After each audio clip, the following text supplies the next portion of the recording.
Di situ tidak tercampuri oleh kepentingan, tetapi disitulah sportivitas, semangat untuk maju dan menjadikan bangsa ini hebat.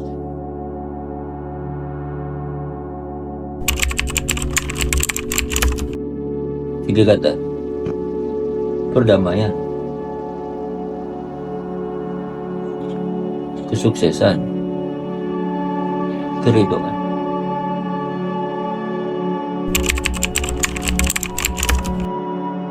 Semua orang punya persoalan.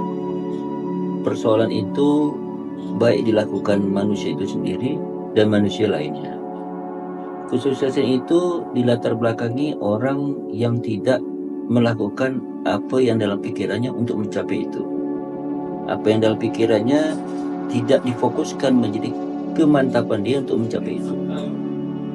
Jadi apa yang terjadi sekarang bahwa saya bagian dari bersama untuk mencapai itu bersama-sama. Jadi saya tidak sendiri, artinya saya di Komnas HAM, saya di organisasi, saya di olahraga. Inline dan benang merahnya adalah di situ tidak tercampuri oleh kepentingan, tetapi disitulah sportivitas, semangat untuk maju dan menjadikan bangsa ini hebat.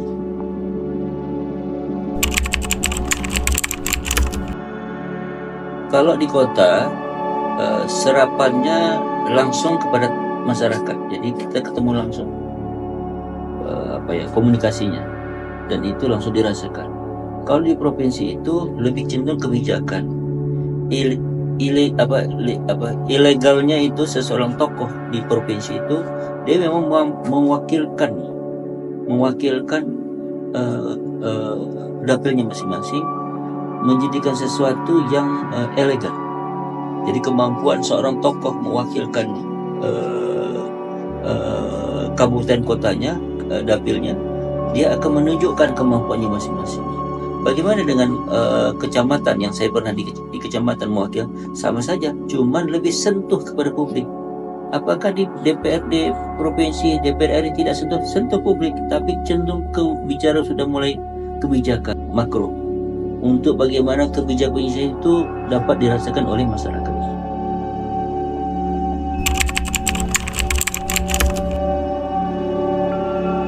Saya yang lebih sangat menarik itu soal pendapatan asli daerah.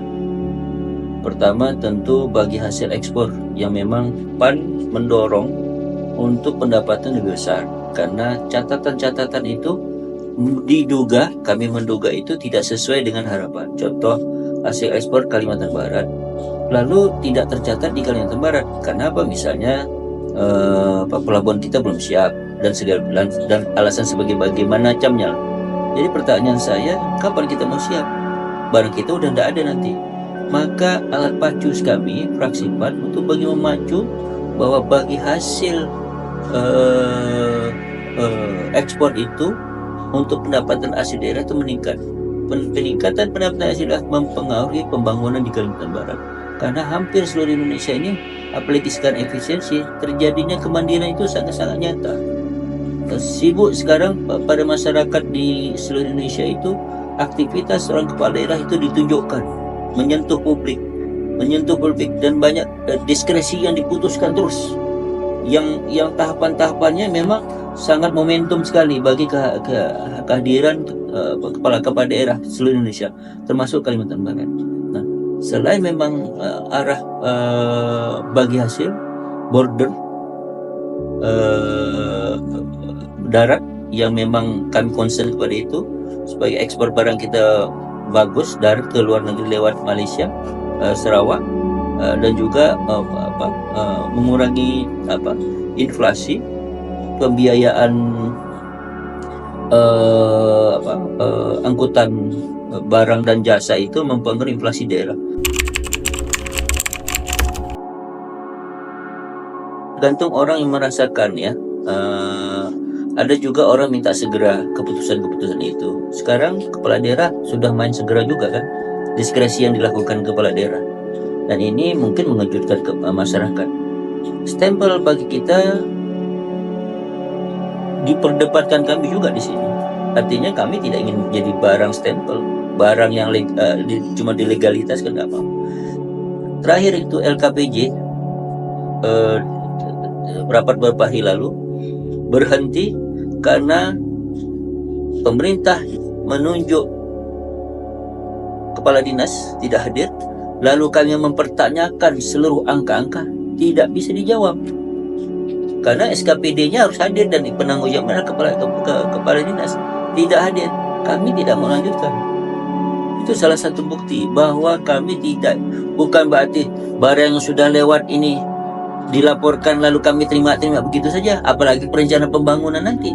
Sekarang kan sudah mulai perencanaan 4 tahun ke depan kan, ini sudah mulai perdebatan karena hasil yang kemarin menjadi titik tolak untuk yang ke depan. Dan kami fraksi PAN mendukung pemerintah yang terpilih, Rian Nosan dan Krisantus. Kami mendukung penuh.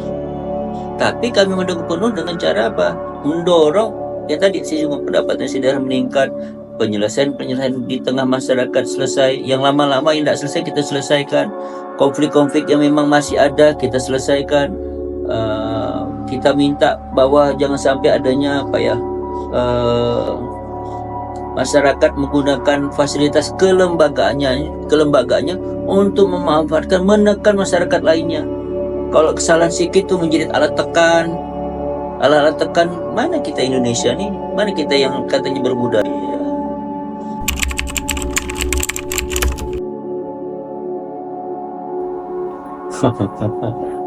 Tentu kalau ditanyakan kesejahteraan masyarakat tercapai ya. Masyarakat tidak sulit oleh melaksanakan dalam berusaha, kemudahan dalam berusaha, melaksanakan kemudahan dalam beradministrasi dengan pemerintah ya. Masyarakat itu dimudahkan semua lah, lalu diberikan layanan yang baik. Fungsi pemerintah itu memberikan pelayanan, bukan dia dilayani.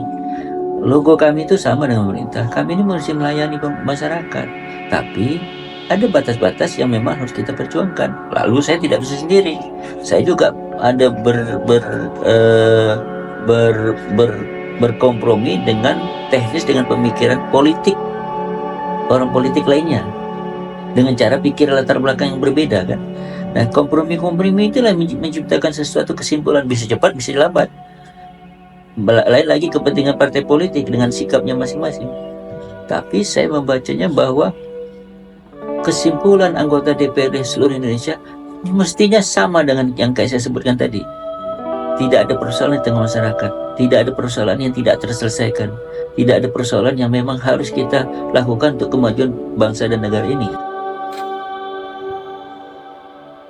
Tidak ada yang tidak bisa dimusyawarahkan, meskipun hasilnya menjadi kecil, meskipun orang ingin yang tadi disinggung, ini stempel, maunya besar kesimpulannya, tapi mekanismenya tidak bisa besar. Mekanismenya itu berproses waktu.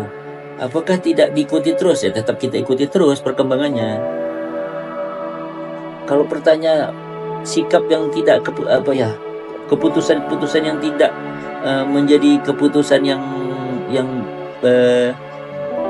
tanpa kompromi, misalnya menyalahi aturan, tentu kita mengingatkan ya, itu kan menyalahi aturan. Nah, itu tanpa kompromi, pasti ada batasnya yang memang dindingnya tidak bisa dilawan. Aturan-aturan main itu yang sudah disepakati maupun peraturan pemerintah, peraturan undang-undang yang tidak bisa kita lawan. Nah, di dalam lingkungan itu riak-riak inilah yang sebenarnya menciptakan sesuatu yang menurut kita dinamis. Itulah berkehidupan berkendara, karena dalam suatu kesimpulan itu juga orang membaca karakter orang itu, orang membaca macam lah caranya. Tapi apakah persoalan tidak bisa diselesaikan dapat dikompromi? Tidak, saya bilang semua itu dapat diselesaikan, meskipun masalah besar hasilnya kecil. Karena saya mediator konflik, karena saya menggunakan teori mediasi tradisional. Yang mana bisa disepakati dulu. Yang belum dapat disepakati, kita proses berikutnya untuk dapat kesepakatan yang baik.